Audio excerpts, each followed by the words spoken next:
Hello everyone, welcome to Edu Mansi. तो इससे पहले वाली वीडियो में हम ऑलरेडी पढ़ चुके थे विदेशी यात्रियों के बारे में, और आज हम पढ़ेंगे पुरातत्व संबंधित साक्ष्य और उनसे मिलने वाली जानकारी। ठीक है, इससे पहले वाली वीडियो अगर आपने नहीं देखी है तो प्लीज़ प्लीज़ प्लीज़ सबसे पहले उसे जाकर देखिए, क्योंकि सीरियल वाइज सारे टॉपिक्स चल रहे हैं। अगर आप सीरियल वाइज, और देखो मैंने बिल्कुल पॉइंट वाइज नोट्स बना रखे हैं, तो इस वजह से ये जल्दी दिमाग में जाएंगे और एग्जैक्ट फिट होंगे। इसलिए आपको इसे रिवीजन करना बहुत ज़्यादा ज़रूरी है, और सीरियल वाइज पढ़ो तो बहुत अच्छा होता है। ठीक है, तो चलो हम स्टार्ट करते हैं अपना टॉपिक आज का, पुरातत्व संबंधी साक्ष्य से मिलने वाली जानकारी। तो इसमें सबसे पहले नंबर पर आता है, भारतीय पुरातत्व शास्त्र का पितामह कौन है। बहुत पूछा गया क्वेश्चन है। ठीक, स्टार मार्क कर लो इसको। फादर ऑफ इंडियन आर्कियोलॉजी सबको जो पढ़ता है उसको पता ही होता है, लेकिन आपको अच्छे से, जिसको नहीं पता वो अभी याद कर लो अच्छे से। Alexander Cunningham. अलेक्जेंडर कनिंघम को फादर ऑफ इंडियन आर्कियोलॉजी बोला जाता है। ठीक है, इसके बाद आता है, अब सारे के सारे अभिलेख की जो सीरीज़ है वो स्टार्ट होगी। ठीक है, तो सबसे पहले आता है बोगासकोय अभिलेख। ठीक, बोगासकोय अभिलेख से किस चीज़ की जानकारी मिलती है हमें? मित्र, वरुण, नासत्य, ये देवताओं के नाम हैं, तो इनकी जानकारी मिलती है हमें बोगासकोय अभिलेख से। याद रखो अच्छे से, बोगासकोय अभिलेख से हमें मित्र, वरुण और नासत्य, इन देवताओं की जानकारी मिलती है। इसके बाद आता है गरुड़ स्तंभ लेख। विदिशा का है ये, और यहाँ से यवन राजदूत हेलियोडोरस की जानकारी यहाँ से मिलती है, और साथ में भागवत धर्म विकसित होने के प्रमाण भी यहीं से मिलते हैं, तो इन्हें अच्छे से याद रखना। ठीक है, गरुड़ स्तंभ लेख से सबसे ज़्यादा पोर्शन क्या पूछा जाता है? यवन राजदूत के बारे में। कौन थे वो? हेलियोडोरस। ठीक, अब बोगासकोय अभिलेख से पूछा ही जाता है, और ये भी ऑप्शंस में आ जाता है क्वेश्चन कि मित्र, वरुण और नासत्य, इन देवताओं का विवरण कहाँ मिलता है? तो बोगासकोय अभिलेख से मिलता है। ठीक है, और ये तो आपका फेमस क्वेश्चन है, इसे याद रखना है। ठीक है, इसके बाद हम चलते हैं नेक्स्ट, हाथी गुम्फा अभिलेख। बहुत बहुत प्रिय क्वेश्चन है ये। तो हाथी गुम्फा अभिलेख में क्या मिलता है? सबसे पहली बात, भारतवर्ष का जिक्र है यहाँ पे। क्या चीज़ है? भारतवर्ष, ये जो शब्द है इसका जिक्र किया गया है यहाँ पे। इसके बाद तिथि रहित अभिलेख है, यहाँ पर तिथियों का वर्णन नहीं मिलता है। ठीक, कलिंग राज खारवेल, इनका अभिलेख है ये। ठीक है, बहुत अच्छे से ध्यान रखना है, बहुत बहुत इम्पोर्टेंट है, पूछ लिया जाता है ये वाला पॉइंट खास तौर पे। ये कलिंग राज खारवेल का है। ठीक है, हाथी गुम्फा कलिंग राज खारवेल का। इसके बाद आते हैं सोहगौरा अभिलेख पे। सोहगौरा अभिलेख इतना महत्वपूर्ण नहीं है, लेकिन फिर भी पढ़ लेने में कोई दिक्कत तो नहीं है। देखो, दुर्भिक्ष की जानकारी मिलती है यहाँ से। दुर्भिक्ष की जानकारी देने वाला कौन है? सोहगौरा अभिलेख। और संकट काल में खाद्यान्न को कैसे सुरक्षित रखा जाता है, इसका उल्लेख भी यहाँ पर किया गया है।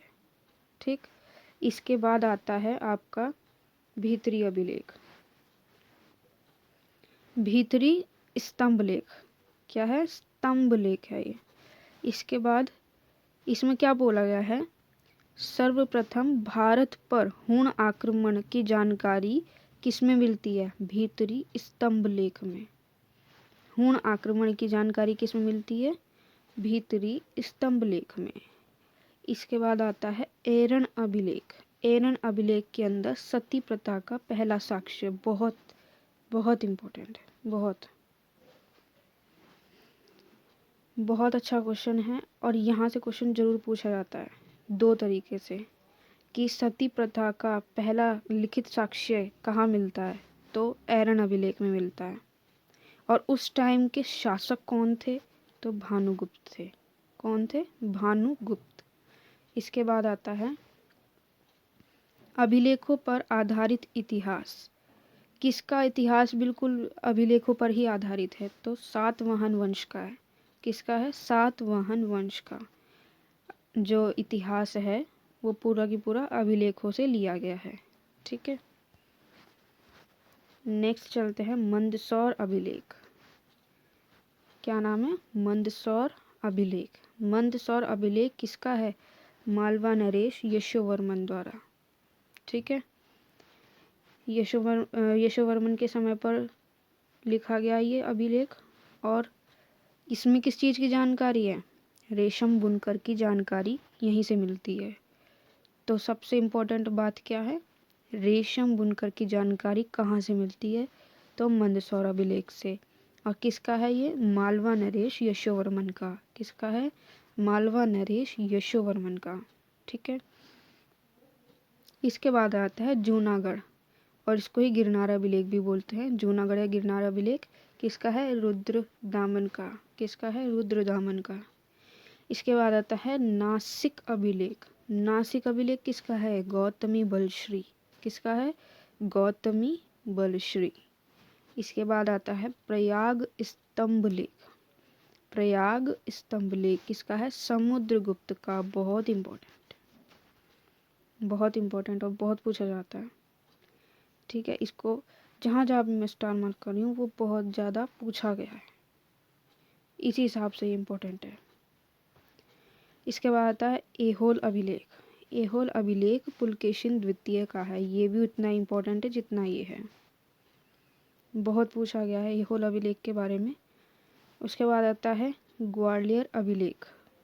किसका? ये प्रतिहार नरेश भोज का। राजा भोज जिन्हें कहते थे, प्रतिहार वंश के राजा थे ये, तो इनका अभिलेख है ग्वालियर अभिलेख। ठीक, इसके बाद आ जाओ, नेक्स्ट है भीतरी और जूनागढ़ अभिलेख। ये स्कंदगुप्त के हैं, ये भी बहुत पूछा गया है। अलग अलग एग्जाम के अंदर देखो ये क्वेश्चंस बनते ही आए हैं, इसलिए ये बहुत इंपॉर्टेंट है, क्योंकि देखो डायरेक्ट क्वेश्चन आता है इससे। जैसे मैंने आपको पीछे करवाया था ना एक और वीडियो, उसके अंदर भी बिल्कुल डायरेक्ट क्वेश्चन पूछे जाते हैं, और इसमें भी बिल्कुल डायरेक्ट क्वेश्चन बनते हैं। जो मैंने लेखक वाली वीडियो कराई थी वो, तो अब ये याद रखना बहुत ज़रूरी है आपको। देखो इसके बाद आ जाता है देवपाड़ा अभिलेख। क्या नाम है? देवपाड़ा अभिलेख, और इसमें बंगाल शासक विजयसेन के द्वारा ये बनवाया गया है। ठीक है, इसके बाद इससे हटके कुछ अलग पॉइंट्स हैं वो देखते हैं। देखो नवपाषाण पुरास्थल बुर्ज होम। बुर्ज होम कहाँ है? कश्मीर। बिल्कुल आंख झपकते ही तुरंत आंसर निकलना चाहिए कि बुर्ज होम कहाँ पर है? कश्मीर में। तुरंत याद आना चाहिए, बहुत इंपॉर्टेंट है ये, बहुत इंपॉर्टेंट साइट है। ठीक है, यहाँ से क्या मिलता है? गर्तावास। गर्तावास बोलते हैं गड्ढे वाले घर, गड्ढे के अंदर घर बनाए जाते हैं, उसको ही बोलते हैं गर्तावास। ठीक है, और यहाँ पर सबसे इम्पोर्टेंट बात देखो, उतरने के लिए सीढ़ियाँ भी बनाई थी। ठीक, इसके बाद आता है मनुष्य के साथ पालतू कुत्ते को दफनाने की प्रथा यहीं पर थी। अगर आपसे पूछ ले पालतू कुत्ते दफनाने की प्रथा कहाँ पर थी, तो बुर्ज होम कश्मीर में। कहाँ थी? बुर्ज होम कश्मीर के अंदर। ठीक, अब देखो सिक्कों पर पहली बार लेख किसने लिखा? तो यवन शासकों ने लिखा। सिक्कों पर पहली बार अभिलेख किसने लिखा? बहुत ध्यान से देखना, सिक्कों पर अभिलेख, सिक्कों पर कोई भी लेख लिखने की बात हुई है, पहले ऐसा कुछ नहीं होता था, लेकिन जो सबसे पहला जिन्होंने लेख लिखा वो कौन थे? यवन शासक थे। प्राचीनतम सिक्कों को आहत सिक्के कहा गया। ठीक है, ये बहुत इंपॉर्टेंट क्वेश्चन है, ये भी पूछा गया है। आहत सिक्के किसे कहा गया? जो प्राचीनतम सिक्के हैं उनको आहत सिक्के, या फिर इसमें से सिक्कों का नाम क्या है, तो उसमें ऑप्शन दे देगा आहत। ठीक है, इस तरीके से भी पूछा जाएगा। और इन्हें साहित्य में काशार्पण भी कहा जाता है। क्या बोला जाता है? काशार्पण। बहुत इंपॉर्टेंट पॉइंट है। इसके बाद आता है अरिकमेडु। अरिकमेडु पुडुचेरी के पास है।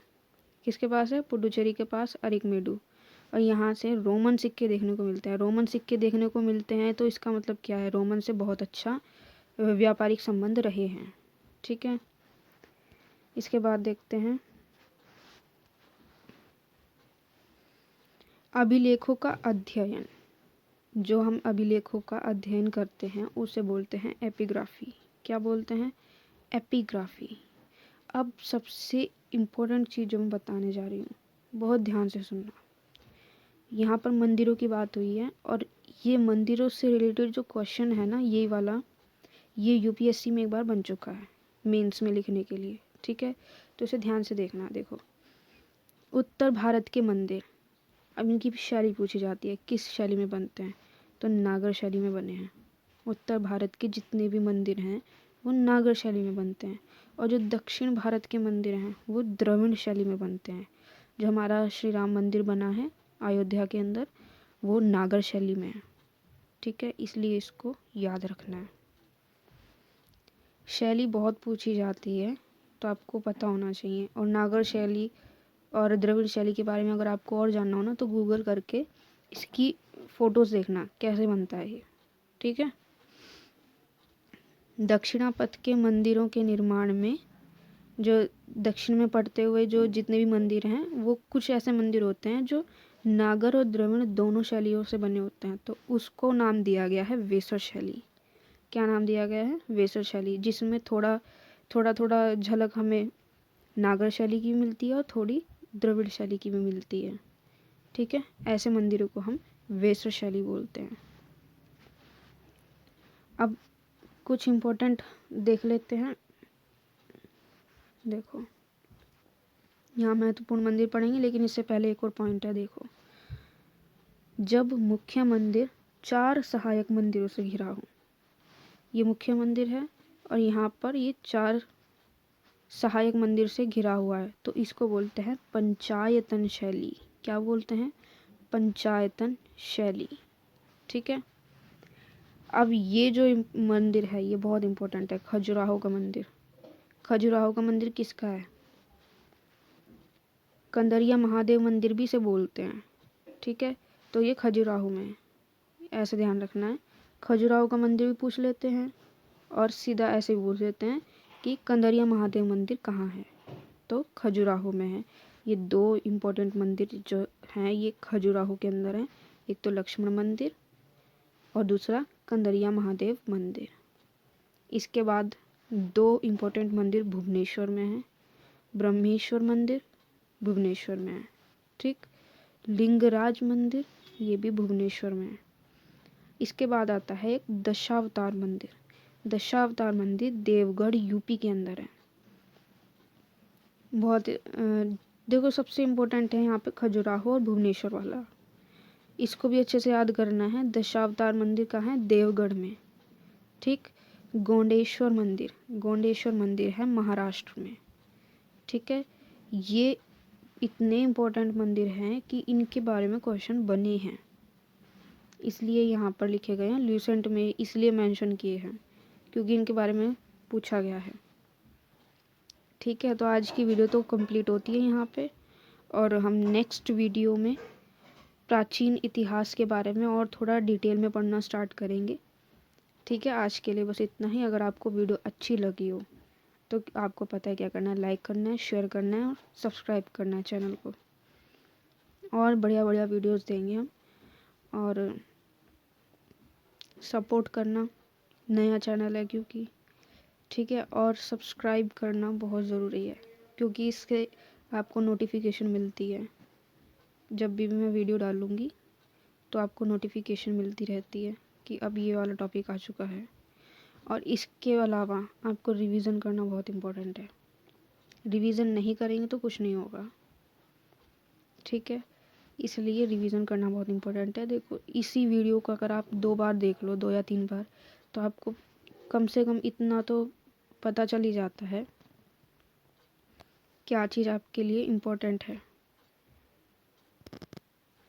ठीक है, तो अब हम नेक्स्ट वीडियो मिलते हैं, तब तक के लिए टाटा बाय बाय। ध्यान रखना अपना। ठीक है, और रिवीजन करते रहना। Okay, thank you so much.